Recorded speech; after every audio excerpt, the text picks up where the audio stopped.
آپ نے जेल में रखना है, रिहा नहीं होने देना। तुम मुल्क लूटो, हम नोटिस देना बंद कर दे, शोर मचा लो, धमकियां दे लो, सड़कों पे आ जाओ, अपने नजरिए का सौदा नहीं करेंगे। जस्टिस कयूम को टेलीफोन किए गए और मनपसंद फैसले हासिल करने की कोशिश की गई। इमरान के नजरिए के साथ खड़े हैं, हुकूमतों की परवाह नहीं, नजरिए का दिफा करेंगे, सौदेबाजी नहीं करेंगे। अपने जमानतें नहीं होने देनी के सौदा करने नहीं आए, सौदागर नहीं है, नजरिए का सौदा नहीं करेंगे।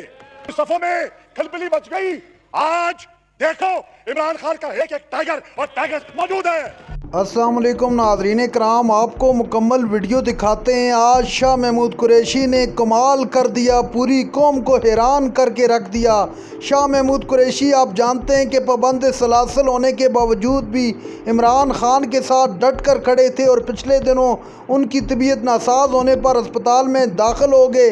शाह महमूद कुरैशी ने वाज़ेह तौर पर बताया कि मैं खान के साथ खड़ा हूँ। आप ये वीडियो देखिए, फिर इस पर बात करते हैं। अपने जमानतें नहीं होने देनी और फला शख्सियत को आपने 2000 इलेक्शंस की इख्तिताम तक आपने जेल में रखना है, रिहा नहीं होने देना। अब जो काबिल गौर बात है जनाब स्पीकर वो ये है कि आप इसकी टाइमिंग को देखिए। एक वाक़या रूनुमा होता है, एक इंसिडेंट होता है 3 साल पहले, 3 साल उसमें कोई जिक्र नहीं। अब अगर आप केस को देखें, जो अपील इस्लामाबाद हाई कोर्ट में आती है, ताखीरी हरबे इस्तेमाल होते हैं और रिकॉर्ड की बात है कि 15 एडजर्नमेंट्स हासिल की गई ताकि तवालत पकड़े केस। और फिर 15 एडजर्नमेंट्स के बाद जब ये स्टोरी ब्रेक होती है और ये एफिडेविट सरफेस होता है, हैरानी की बात ये भी है जनाब स्पीकर, जिस जज मौसूफ को, रिस्पेक्टेबल जज को, जिस पर ये इल्ज़ाम लगाया गया, वो उस बेंच के मेंबर ही नहीं है।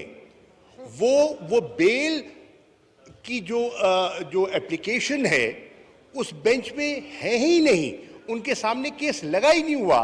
तो इससे आपको उसकी सदाकत और ऑथेंटिसिटी का इल्म हो जाएगा। अब वो जो एफिडेविट है, अब भी ये बात बिल्कुल वाज़ेह हो चुकी है कि ये एफिडेविट है, ये नोटराइज्ड कहाँ हुआ, किस शहर में हुआ, लंदन में हुआ, मामलात के ऑफिस में हुआ, किसकी मौजूदगी में हुआ, ये सब चीज़ें अब तो मीडिया पे पूरी खबर जो है वो गर्दिश कर रही है और उसको बुनियाद बनाते हुए उन्होंने अपनी राय कायम की है। जनाब वाला टेप, एक ऑडियो टेप मीडिया की जीनत बनी, उस पर एक तवील बहस हुई और कई दिन वो मौजूए बहस रही, वो जो वीडियो रिकॉर्डिंग थी। अब जब उसका फोरेंसिक एग्जामिनेशन की गई तो जाहिर हुआ कि वो टेप जो है वो हकायक पर मबनी नहीं है, वो मुख्तलिफ टुकड़ों को जोड़कर वो एक मुरतब की गई है, यानी कि that was fake, it was doctored, it was concocted. जनाब वाला, अब लगता ये है, मैं ये बसद एहतराम कह रहा हूं, किसी की दिल आज़ारी नहीं करना चाहता, हम सबको अपने माजी से सीखने की ज़रूरत है। हमारा माजी क्या कहता है कि जब भी हमने अदालती मामलात में मदाखलत की है, एक तरफ हम दावेदार हैं, हम सब दावेदार हैं आज़ाद अदलिया के। हम समझते हैं कि अगर मुल्क में अदलिया आज़ाद नहीं होगी तो जमहूरियत का तहफ़्फ़ुज़ भी नहीं हो सकता, और वो दुरुस्त समझते हैं। अदलिया की आज़ादी हम सब के लिए मुफीद है और इन इदारों के लिए लाजिम है, लेकिन हम कहते क्या है, हम करते क्या है, हमारे कौल और फेल में तजाद क्यों है, ये लम्हा फिक्रिया है। जनाब वाला, तारीख इस बात की बताती है कि जब माजी में सुप्रीम कोर्ट पर हमला किया गया वो सूदमंद साबित नहीं हुआ। माजी ये बताता है कि जब जस्टिस कयूम को टेलीफोन किए गए और मनपसंद फैसले हासिल करने की कोशिश की गई, सूदमंद साबित नहीं हुआ। हालिया तारीख बताती है کہ جناب مرحوم جج ارشد ملک صاحب کو جب بلیک میل کیا گیا اور ان سے ایک کنفیشن لینے کے لیے ایک پورا ایک ماحول بنایا گیا تو وہ بھی ایک انوسنس کے لیے وہ بھی فائدہ مند ثابت نہیں ہوا جناب والا۔ اور اب رانا شمیم صاحب کا جو ایفیڈیوٹ ہے یہ میں اس پہ زیادہ بات نہیں کر سکتا کیونکہ ابھی بھی معاملہ سب جوڈس ہے۔ میں اتنا کہنا چاہوں گا کہ یہ بظاہر لگتا ہے it is another attempt to influence the proceedings of the court۔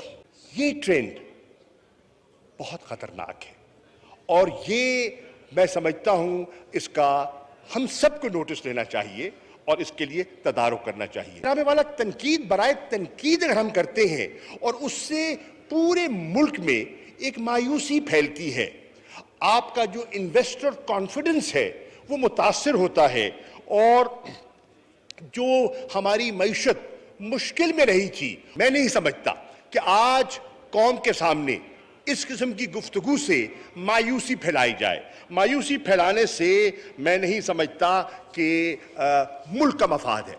آپ کہہ سکتے ہیں، آپ تجویز دے سکتے ہیں، آپ بہتر حکمت عملی کی تجویز پیش کر سکتے ہیں، لیکن یہ کہہ دینا کہ جو خرابی ہے، جو مشکلات ہیں، یہ ایک نااہل اکنامک ٹیم کی وجہ ہے۔ مسلم لیگ نواز کی جو حکومت کے ترہ امتیاز تھا، میری بات مکمل ہو جائے پھر ضرور کیجیے گا بات، جو ترہ امتیاز تھا ان کا تھا جناب والا، ان کا ترہ امتیاز تھا کہ ہم نے 5% گروتھ حاصل کی ان حالات میں جن کنڈیشنز میں انہوں نے کی کہ میں بغیر کسی پہ تنقید کیے آئیے ایک تائرانہ نظر ڈالتے ہیں کہ اگست 2018 میں جب تحریک انصاف کی حکومت معرض وجود میں آتی ہے تو ہماری اکنامک سچویشن کیا تھی۔ Let's ask the economist of Pakistan کہ آپ کے جتنے میکرو اکنامک انڈیکیٹرز تھے which side were they pointing? Were they pointing in the right direction or were they pointing in the wrong direction? ناظرین اکرام، آپ نے ویڈیو دیکھی شاہ محمود قریشی کی تاریخی ویڈیو، تاریخ رقم کر دی، حکومت کا اسمبلی کے اندر تیا پانچا کر کے رکھ دی اور کہا کہ ضمانتیں ہونے کے باوجود بھی ہمیں بند کیا جاتا ہے۔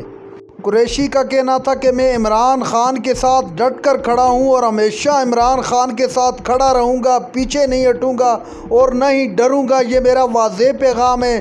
تحریک انصاف آج بھی ڈٹ کر کھڑی ہے ظلم کے خلاف۔